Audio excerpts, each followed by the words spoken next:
နေ့ရောက်ရှိနေတာဆိုတော့ကျွန်တော်တို့အလုံးမျိုးနဲ့ကန္နာလမ်းပေါ်မှာရှိတဲ့ကျွန်တော်တို့ပါရာဖော်ရက်စီလန်ကိုကျွန်တော်ညီကိုမြောက်ရောက်ရှိနေပါတယ်ဆိုတော့ကျွန်တော်တို့အခန်းထဲကိုပတ်ကြည့်အောင်အခန်းထဲရင်မကြည့်ခင်ကျွန်တော်တို့ဒီမှာရှိတဲ့ဒီ facility လေးကိုကြည့်လိုက်ရအောင်နော်ကဲကျွန်တော်တို့တက်ခဲ့ပါအောင်ခဲ့ပါဦးဒါတော့ကျွန်တော်တို့ဒီ lift နေရာဖြစ်တယ်ပေါ့နော်ဒီဘက်ဆမ်းမှာဆိုလို့ရှိရင်တော့ကျွန်တော်တို့ဒီမှာဆိုလို့ရှိရင်ရေဦးကန်ရှိမယ်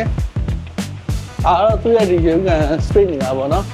ဘာဆိုလို့ရှိရင်တော့ကျွန်တော်တို့ရေဦးကန်ဆိုတဲ့ space ရောရေဦးကန်ရှိမယ်နောက်ပြီးတော့ပုံမှန်ကျွန်တော်တို့ဒီအကစားလုပ်ဖို့အတွက်ပေါ့နော်ကျွန်တော်ဒီမှာဆိုလို့ရှိရင်တော့ဒီကျင်းလုံးတွေရှိမယ်ပေါ့နော်ဆိုတော့သူရေဦးကန်ကတော့ကျွန်တော်တို့မိသားစုတွေနဲ့ခုမဲ့ဆိုလို့ရှိရင်တော့တော်တော်ဆင်ပြေတော့တယ်ပုံမှန်ဆိုလို့ရှိရင်ကျွန်တော်တို့ဒီချင်းချင်းရိုးနေတာစာကုန်ပါပြီးသားပေါ့နော်ကဲကျွန်တော်တို့အားဆိုလို့ရှိရင်အပေါ်အခန်းလေးကိုသွားကြည့်လိုက်ရအောင်ကဲကျွန်တော်အခန်းလေးကိုဒီဆက်ကြည့်လိုက်ရအောင်ကျွန်တော်ဒီမိတ်ဆက်ပြီးမဲ့အခန်းလေးကတော့ရောက်ပြီဒါဆိုလို့ရှိရင်လည်းသူက system အစကျွန်တော်တို့တကားရဲ့ system အစအကုန်လုံးဒါ safe ဖြစ်အောင်လုပ်ပေးထားတာပေါ့နော်ကျွန်တော်တို့ကအဆင့်မြင့်တဲ့ထဲမှာလည်းပါတော့ကျွန်တော်အထက်ကိုတစ်ချက်လောက်ကြည့်လိုက်ရအောင်ထူးခြားတယ်တစ်ခုရှိတယ်ဒါလေးကဘာလေးလဲဆိုတော့ကျွန်တော်တို့အပြင်ကနေပြီးတော့ကိုယ့်အိမ်ကိုပေါ့နော်အဲ့ဒါလာတဲ့ခါကြလို့ရှိရင်ပေါ့အပြင်ကနေပြီးတော့ဘယ်သူလာလဲဆိုတာကိုကျွန်တော်တို့ဒီကနေပြီးတော့ check လုပ်လို့ရတယ်ပေါ့နော်ဟောတစ်စိမ်းလားဒါမှမဟုတ်လေကိုယ့်အိမ်လာတဲ့ကိုယ့်ရဲ့အသိမိတ်ဆွေလားပေါ့နော်ဒါလေးကတော့သူ့ရဲ့လုံခြုံရေးနဲ့ပတ်သက်ပြီးကျန်ကောင်းတယ်သိလားအထက်ထက်သွားကြည့်ရအောင်ဒီမှာဆိုလို့ရှိရင်ဒါကျွန်တော်တို့သူ့ရဲ့ဒါ finance လေးရှိမယ်ဘာလို့တော့ဒီမှာအပြင်သားကနေကြောင်းအလှပြင်လို့ရဖို့တော့ပေါ့ဒီမှာမှန်နေကွာသာရှိပြီးသားမှန်ကြည့်လို့ရတာပေါ့Okay ဒါလေးကကျွန်တော်ဒါ main door တကားဒီမှာဒီအိမ်မှာထူးခြားတာထိုးရှိသေးတာ तू ကတကားကို तू ကအပြင်တကားအပြင်တကားနှစ်ချက်ထားတာပြီးရဆိုတော့လုံခြုံရေးတကားလုံးဝ fine ပဲเนาะ Okay ဒါဆိုချင်ဒါလုံးဝဒါသူ့ရဲ့ဒါကျွန်းတကားအစ်စ်ဒါကျွန်းပဲကျွန်တော်အဓိကသာ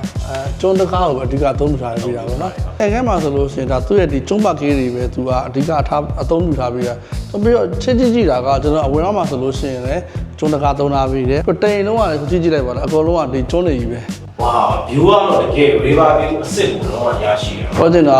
luxury bike ဆိုတာအဲ့ဒါကိုပြောတာပဲ။ဟောကြည့်ပါဦးဗျ။ဒါတကယ်ဒါတော့သူ့ရဲ့ river view သူ့ရဲ့ lighting နောက်ပြီးတော့သူ့ရဲ့ဘောနော်လေဝင်အားအရန်ကောင်းတယ် fresh ဖြစ်တာပေါ့ဒီကတော့ပြီးတော့ကျွန်တော်တို့ဒီမှာဆိုလို့ရှိရင် air gun နဲ့ဒီနေရာကိုကျွန်တော်တို့ဒီ slide တို့တကားလေးနဲ့ကျွန်တော်တို့ကကတ်ထားပြီးတာအဲ့ဒါကျွန်တော်အပြစ်တက်ပြီးတော့ဒီစရိတ်တောက်ချင်တာဒါမှမဟုတ်လည်းသင်မထပ်ပြည့်ရမလားသူရဲ့ဒီချေးချင်တာဖြစ်ဖြစ်ပေါ့နော်လုံးဝအဆင်ပြေတာနေရာလေးပေါ့နော်ဘရိုလည်းကြိုက်လာဒီရင်လေးကိုကျဲတယ်ဗျကျွန်တော် square feet ဆိုလို့ရှိရင်တော့1650 1650လေးရှိတယ်ဟုတ်တယ်18လွာနောက်ပြီးတော့ view ကတော့ကျွန်တော် river view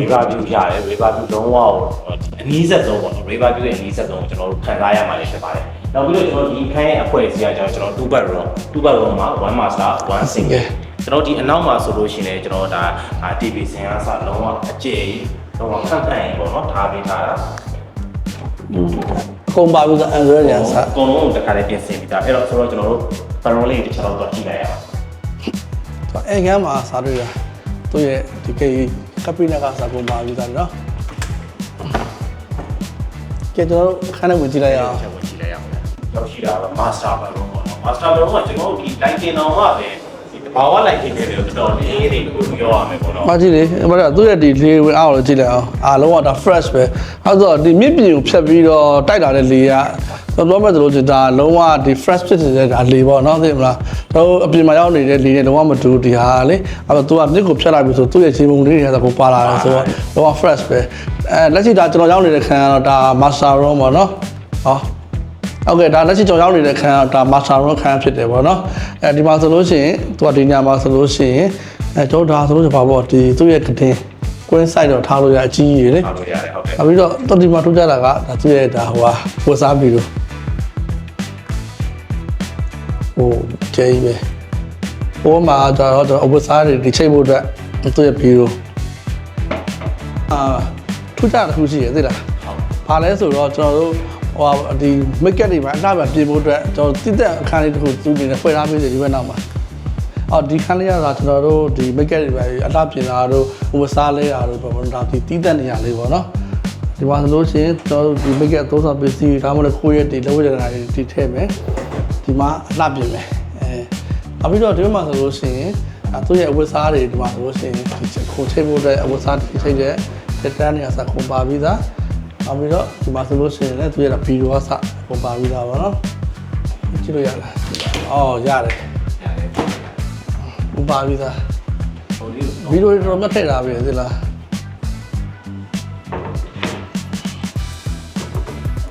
ဒီဟာကျွန်တော်ဒီမှာဆောင်းနေတာဒီချုံနဲ့အိမ်သားဒါပေမဲ့သူ့ရဲ့ဒီ space လေးမှာတော့သူကလေဒီပတ်တက်ခါစသူကြထည့်ထားပြီးတော့မစိုးလို့ရသေးတာနော်သူ့နေရာနဲ့သူ့ပစ္စည်းတွေအားလုံးကအဝင်ကင်ကြား fit ဖြစ်တယ်လို့တော့ဒီပြောလို့ရတယ်ကြာသိလားဒီမှာလည်းအောက်ကဘင်းနဲ့တွေကအစပုံပါပြီးသားဒီမှာဒီမှန်ပါဆိုလို့ရှိရင်သူ့ရဲ့လက်တင်ကအစပုံပါပြီးသားပေါ့နော်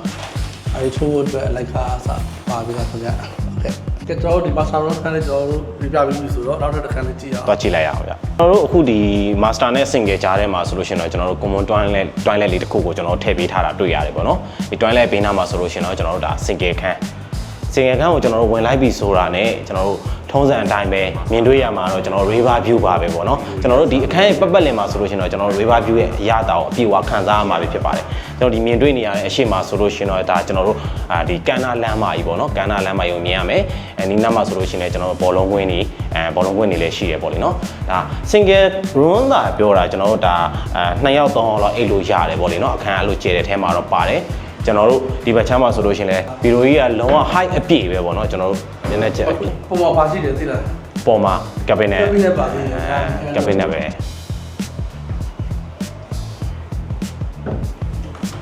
cabinet လေးတွေအကုန်လုံးထည့်ပေးထားတာတွေ့ရနော်ဟိုသူ့အခန်းနဲ့လေသူသုံးမဲ့ပစ္စည်းတွေရတယ်အားလုံးက fitting ကြတယ်ပြောလို့ရတယ်ပိုလိုနေရာမရှိဘူးပေါ့နော်